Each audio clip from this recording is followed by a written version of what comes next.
আমার নবী মুহাম্মদ রাসূলুল্লাহ সাল্লাল্লাহু আলাইহি ওয়াসাল্লামকে ক্ষমতা সাথে কাফেররা। আপনি ক্ষমতা চান, ক্ষমতা দিয়ে দেবো আপনাকে। আপনি সুন্দরী নারী চান, সুন্দরী নারী দিয়ে দেবো আপনাকে। সুন্দর একটা বাড়ি চান, গাড়ি চান, কি চান আপনি, আপনাকে সব দিয়ে দেবো। আপনি শুধু দাওয়াতি কাজটা ছেড়ে দেন। কিসের আল্লাহর দাওয়াতি কাজ করেন? আল্লাহ বলতে কিছু নাই।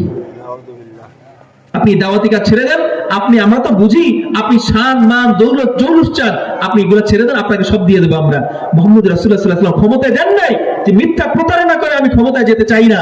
আমি আল্লাহর পথে থেকেই যেদিন আল্লাহ আমাকে ক্ষমতা দিবেন সেদিন আমি ক্ষমতায় যাব। ওয়া'দাল্লাহুল্লাযীনা আমানু মিনকুম ওয়া আমিলুস সালিহাত লা ইস্তাখলিফান্নাহুম ফিল আরদি কামা ইস্তাখলাফাল্লাযীনা মিন ক্বাবলিহিম।